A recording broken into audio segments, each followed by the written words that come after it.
Aşıq Hüseynin evində olduq, onun şəxsi əşyalarından tanış olduq, həyatı ilə tanış olduq, yaradıcılığına qısa bir baxış keçirdik və onun əsərləri və xüsusən məşhur idi, necə deyək ki, dastan danışmaqla və bu haqda danışaq, bu haqda icmamızı məlumatlandıraq.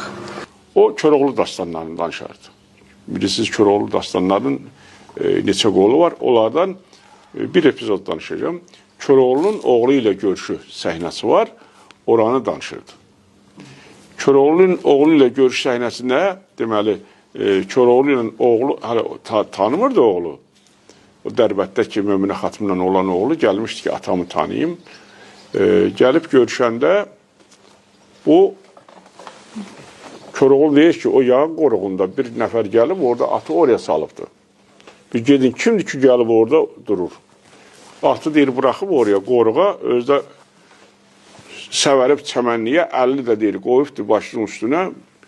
Dəllərdən biri gedir, gedindi, bunlar davası küfür arasında. Bu da Koroğlu'nun oğludur. Tutur həmin Koroğlu'nun dərisini yıxır, 50 ayağını bağlayır, qoyur. Aşıq Hüseyin bunu danışır, bu əhvalat danışır. İkinciyi göndərir, gəlmir. Üçüncüyü göndərir, gəlmir. Gedəni bir-bir 50 qolunu bağlayıb öyle qoyur. Deyir, gedən gəlmir. Deyir, elə bir kirvə qonaqlıq idi. Bir ifadəyə bax, sözə bax. Sonra neysə, bunu mən epizodu qısa eləyim, bunlar özləri görüşürlər. Bu hələ ilk dəfə imtina eləyir. Aşıq Hüseyin danışır, deyir ki, helləşdilər.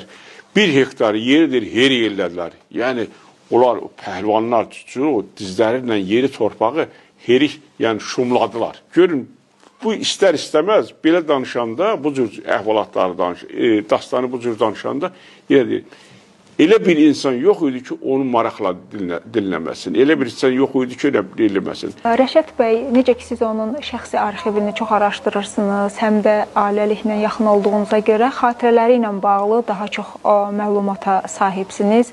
Onun ən əziz, ən çox danışılan xatirələri hansıdır?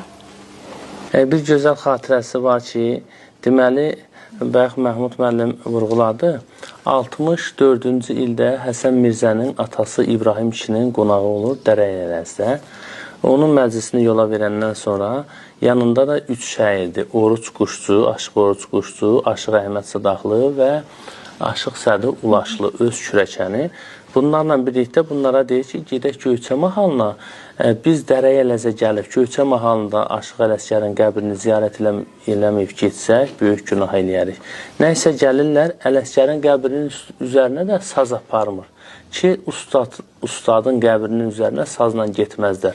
Sazla getsək, Ələsgərə meydan oxumuş olarıq, olmaz. Və ora gedir, qəbri ziyarət edib geri qaydanda Ələsgərin oğlu Talib bunları qarşılayır, yaxşı qonaqlıq verir, hətta dəyişmələri də var orada. Sonra bir nəfər deyir ki, bura Ələsgər ocağıdır. Gərək burada elə bir söz oxunsun, yəni el dili deyimdə xam söz olsun. Yəni, çox eşidilməmiş, yayılmamış söz olsun. Əhməd Sadaqlı deyir, mən bunu 2 ildir yanında şəhidəm, 62-ci ildə gəlib Hüseyin sırasının yanına, kürəyimdən deyə su gedir. Ki, görəsən bu şairdir, aşıqdır, bura yığışanların 30-40 nəfər adam var. Burada Hüseyin sırasını nə oxuyacaq? Bunun deyir, vecinə deyil. Buna növbət çatanda deyir, durdu 61 bənd xəstə Qasımın Sübhanını dedi. İndi həmən şeir bir çox aşıqlardan soruşmuşam, bilən yoxdur. Bloknotunda, cib kitabçasında durur. İnşallah ki, kitabına verəcəm. Kitabında çap olunacaq, əhvalatından bir yerdə. Bir də bir əhvalatını söhbət edeyim.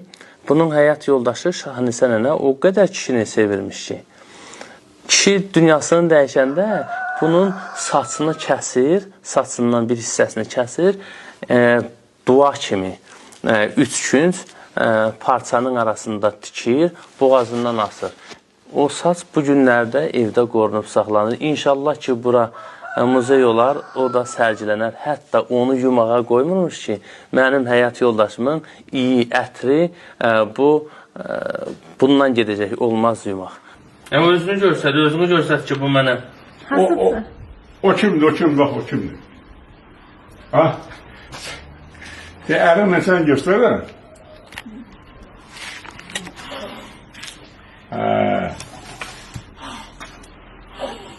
Budur, bax, burada. Budur. Yəqin ki, onda Hüseyn Saraçoğlu'nun həyat yoldaşına da xüsusi bəstələdiyi hər hansı bir şeiri olar, ya dastanı olar, olmamış olmaz. Çünki bu sevginin arxasında hökmən böyük bir hörmət, başqa bir dəyər dayanır. Bayaq siz vurğuladığınız kimi, necə ki, söz sandığı olan bir adam, yəqin ki, orada olar və onun yaradıcılığı daha da çox araşdırılsa ki, onu görmək olar. Bəli, bəli. İnşallah ki, onlar hətta ondan əlavə Bağdaddan da elə bir əhvalat olub. Bağdaddan bir Bağdad gözəli xurma sovqatı göndərir. Hüseyn Saraçoğlu da Faxralı Həsənov Musa olub. Allah hər birinə rəhmət eləsin. Onunla birlikdə istirahədə gedirmiş. Bizim postolyon gəlir ki, Hüseyn Saraçoğlu bəs sizə bağlama gəlib Bağdaddan. Deyir, mən hara, Bağdad hara, bağlama nədir? Bağlamanı alır ki, bəs xurma sovqatı deyir, elə istirahət yerində çayla içərik. Aparır xurmanı birindən içirlər, ikisindən, üçüncünü içəndə əlinə atır ki, xurmanın tumunu çıxardıblar, çiydini. Çıxardıb, hansısa bir qadın 2 qullaç uzunluğunda qadın saçını doluyub, xurmanın çiyti yerinə qoyub. Həmən o saç da durur, o qızın məktubu da durur, bu dəqiqini arxivində durur. İnşallah maraqlı epizodlardır. Çox da elə əhvalatları. Sizə təşəkkür edirik bu dəyərli məlumatlar üçün və təbii ki, çalışacağıq ki, davamlı şəkildə, silsilə şəkildə daha başqa bir formatda da Aşıq Hüseyn Saraçoğlu haqqında auditoriyaya geniş bir məlumat verək və bu böyük şəxsiyyət haqqında, dəyərli şəxsiyyət haqqında bizim icmamızı məlumatlandıraq və necə ki, vurğuladığımız kimi adamın, yəni bu şəxsin həm yaradıcılığı, həm şəxsi keyfiyyətləri olduqca yüksək, bəli, zəngindir. Siz danışdıqca və hətta o qədər çox maraqlı idi ki, dinləmək və ümid edirəm ki, bizim auditoriya üçün də maraqlı olacaq. Təşəkkür edirik sizə bu şəxsin yaradıcılığını, demək olar ki, fəaliyyətini könüllü şəkildə davam etdirdiyinizə görə və ümid edirəm ki, biz 1 ildən sonra, 2 ildən sonra yenə bu həyətdə oturacaq və ancaq muzeyin qarşısında və bu şəkilləri bu şəkildə deyil, divarlarda, muzey şəklində artıq bəli, oradan izləyəcəyik. Deməli, Gürcüstanda ilk dəfə ilk aşağı qoyulan heykəldir. Bu heykəl 1997-ci ildə Azərbaycan Rəssamlar İttifaqı tərəfindən yaradılıb və Aşıq Hüseynin doğulduğu bu kəndin mərkəzində burada ucaldılıbdır. Bu bizim eyni zamanda uzun illərdir ki, aşıqlıq simvolu kimi də təqdim olunur.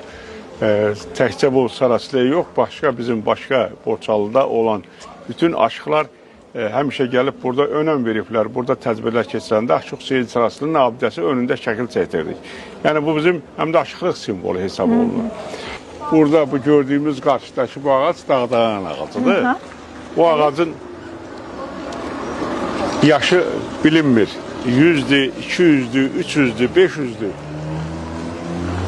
Ustad uzun illər kəndin danəndə ağsaqqal hörmətli kişiləri ilə burada uzun-uzadı söhbətlər edib. Saatlarla oturublar burada, qəlyan çəkiblər, kəndin dərdi halını danışıblar.